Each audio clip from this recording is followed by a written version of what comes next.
Voilà. Bon, ça va? Okay. So, um, I reached out to the NVPs and I said, could anybody help me build this thing? You know? And we had Gaurav Ketrapal, who is like the god of Salesforce in India. I mean, I've been told there's a bunch of young people that are saying we want to be where he is now, you know, because he's at the top. So that was cool. We had like a really, you know, good guy there. And then we had this guy whose name is Shun. And Shun is from Japan.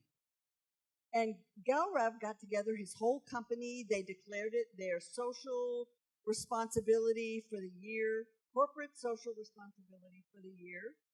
And they built it in a month because they had like 7 people on it. It was amazing. But they built it basically for one client, the client that I have in Darjeeling. It wasn't generic at all. And we were sort of like, you know what, we probably should make it generic somehow. You know, it's probably really necessary to make it generic in the end. And can you understand me? So I don't need to speak French? Okay. I mean, je peux parler français, mais il y a d'autres personnes dans le truc qui parlent pas le français. Okay, ça va. Okay, so they took a year, and at the end of the year, the company said, okay, we're done. And I mean, we had things that the client was saying they really needed to have, and it was just like, you're done? Really? Well, then the pandemic hit. And so we said, okay, we're going to build the generic version of this mobile app. And so that's exactly what we did. We went into the open source commons, and that's a lot of support from Salesforce. So, for instance, when we went through security review, it just went through security review because we're in the open source commons. Welcome. Anybody who walks in this door is most welcome. Okay, so I'm talking about the Grassroots mobile survey app, and that is the, let me get me out of here and move on as soon as I figure out how to do it. Let's see. Okay, right. So this is it in a nutshell. It's a very simple mobile app, actually, which I think is part of its beauty. It's completely flexible. That is to say, you take it, you customize your surveys in your Salesforce, and those surveys just go straight into the mobile app. Just right there, just like that. And it's also affordable because, well, it was supposed to be free. Okay, we were using Heroku, and Heroku had a free version, and it was free for a while. Well, then Heroku realized that there were a bunch of drug dealers. This is what I was told. There were a bunch of drug dealers that were using Heroku to promote their business or do something with their business, and on the free version, so they just like cut off the free version. Well, the next version up is $5 a month. So that means that this particular mobile app, instead of being $3,000 a year, is $60 a year. So it's affordable. It's affordable for all of my clients, even the ones in India and Nepal and, you know, the Ethiopia and Cambodia, the places where I have clients that are not in the United States and don't have the kinds of money that a nonprofit would have. Even $60 is a lot of money sometimes. But that's how much it costs. So it's $60, and it's built on Salesforce and Heroku, and we're going to look at how that works out. Just a sec. Okay. So uh, this is a picture of this is the mobile app, the way the mobile app looks. And this is the way it looks like in Salesforce with this cute little lion guy here. That's really, I love him. So it's fully customizable. I think that's one of the things that's really important to say, is that you build your surveys that you need. You know, nobody tells you what to build. Nobody tells you how to build it. You just put your surveys in Salesforce, in the survey, on the survey page, and all of those surveys go straight to your phone. So it's exactly what you need to track. It's also, it works offline. So what you do is, when you're online, you download the surveys to your phone, or you update the surveys that you've already got on your phone, and then as soon as you get to the point where there's no connectivity, your phone doesn't work, nothing works because you're in the middle of nowhere, which is what my folks in India are doing. They're like in the middle of nowhere. They're health workers that are out there visiting mothers and children in villages that take, days to get to. And so they take their surveys and they come back into connectivity and they hit sync and everything goes right into Salesforce. And then we also have some automation that moves it out of the survey app into the contact, into the other parts of Salesforce, and we offer that automation as part of the package that it comes with, so that it will move your data where you need it to go, depending on what you've built in terms of surveys. So right now we're in Android. Apple is taking their own sweet time to approve us. We're through security review from Salesforce. We're out there with every Android phone you could possibly want, and the iOS is saying, well, maybe this fall we'll get it approved, but maybe it'll be next spring. I talked to somebody at one of the conferences, and they said it took them 3 years to get through Apple security with whatever they had built. So we're on our first year, so maybe in 2 years we'll have the iOS. But the truth is, most of my clients in the rest of the world are on Android. Now, my American clients, we're big Apple people. We like to get our iPhones, So I think it's going to take off slower in the United States than it does. But we do have folks that have downloaded it in Nepal, in Australia. It's on GitHub. So all you have to do is go to GitHub and follow the instructions, and you can have it. It's that simple. So let me keep going here. So now this is a list of some of the ideas that we had about what this app could be used for. So we've got humanitarian and refugee care, including frontline welcome at border crossings, scientific metrics for remote water wells. You can go and get the data from the water wells and put them in Salesforce using the mobile app. Nurse visits. This is what my client in Darjeeling does. Nurse visits to homes in rural villages. But we've got disaster relief. Also, I want to say we have two surveys that come with the package. You can use them, you can change them, you can update them. One of them is disaster relief, and the other one is home care. So I sat down with somebody from the Red Cross, and I said, what kind of data do you need to get? And they said, well, we need this and this and this. So I just built a survey around what the disaster relief was about. So we have that one, and then we also have the home care. which somebody talk to home care people.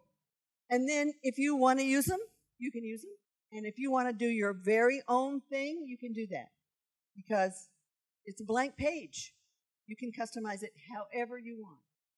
But you do have those two sort of samples to get you started in case you really would like to get started. So wildlife conservation.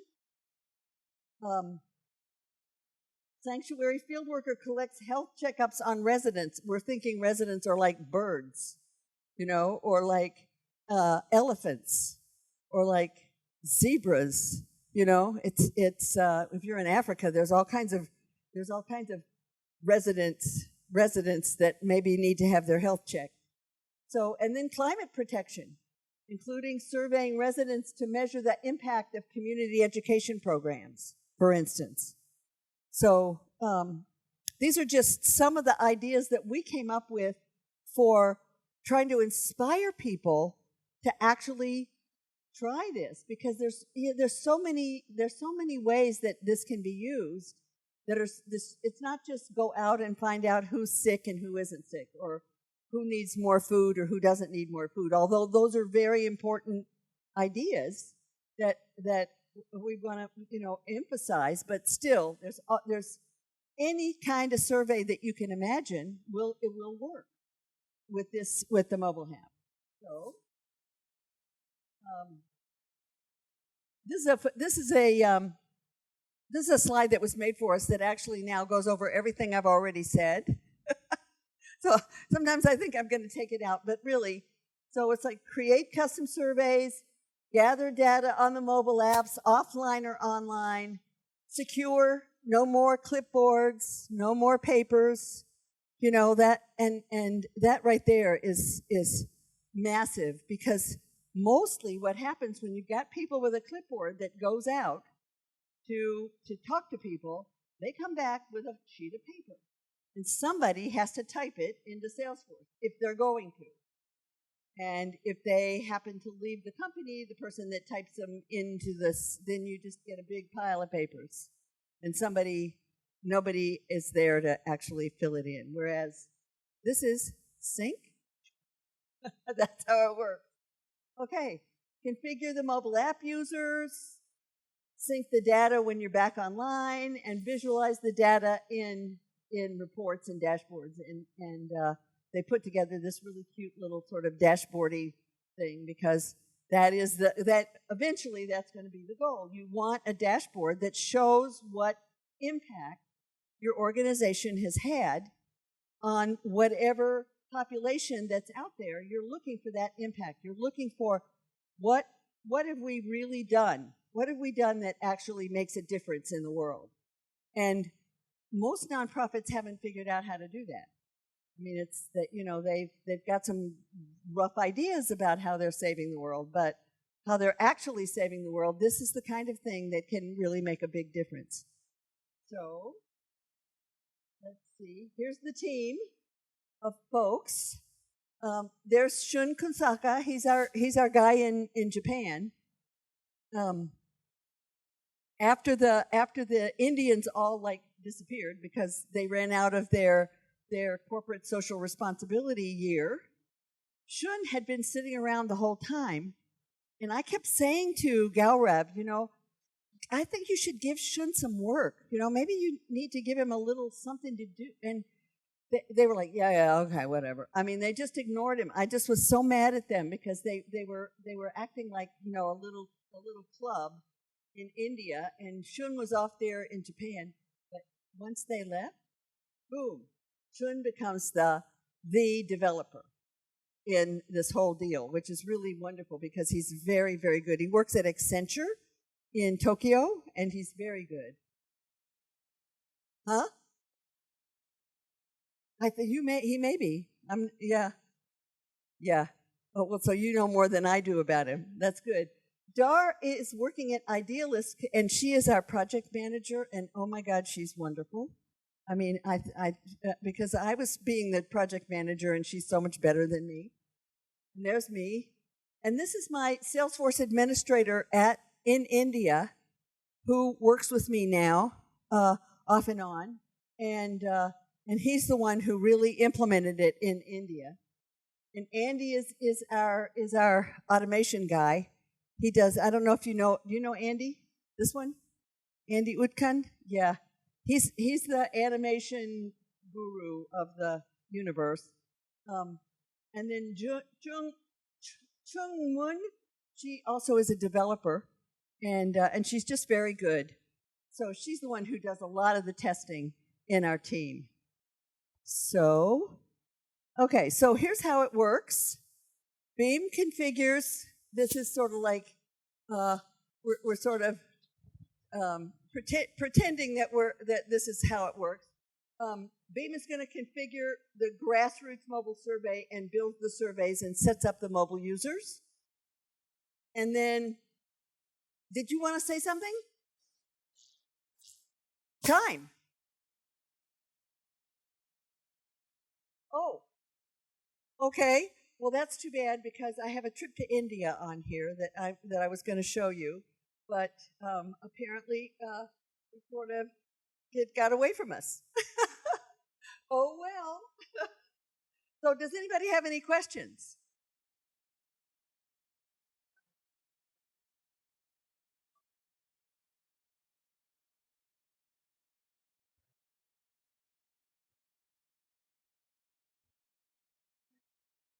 Heroku is in the middle. It's $60 a year. Yeah. Right. Right. You sign up for it. You pay them $5 a month, and you get Heroku. Yes. And you have one integration user. It is wonderful because it goes right. The integration user takes all the data that you put into the survey form, and it comes right into Heroku, and then we assign it to various people because we've got a thing that says that you get your client list. You get to your phone, you open it up, and your client list is in front of you. Whether it's ebus and elephants or whether it's humans, you get your client list. Yeah. Yeah.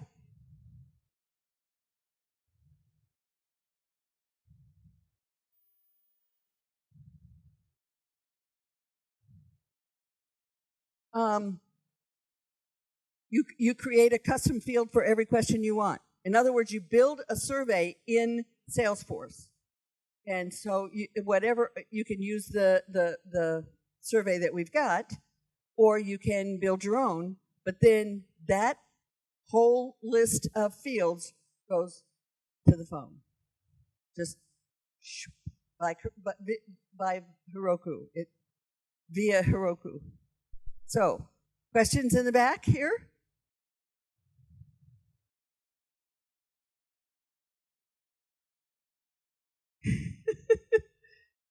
Yeah, yeah. It's really pretty exciting, and we do have it's on GitHub, so it's possible to look up the Grassroots mobile survey app, and there are instructions on how to install it, from how to install it in Salesforce, how to install everything that needs to be done in Heroku, because all of your field workers are listed in Heroku. And they are also contacts in Salesforce.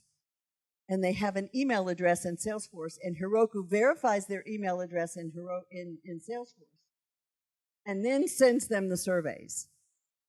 So that's a little bit of security that you're looking for, is that Heroku is making sure that the people that say that they are who they are that, because their email is in Salesforce.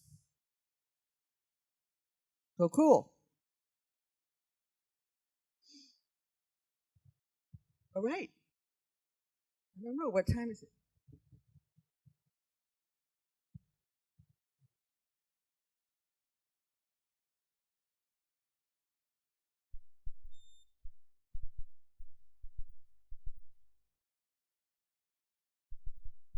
No. No, we have a client that has 75 health workers out in the field. Yeah. I mean, I'm sure there's a limitation of like 5,000 or I don't know what it is, but I'm sure that Heroku can take a certain number and then it can't take any more. But we don't have anybody so far that has run into any kind of difficulty for that. Okay.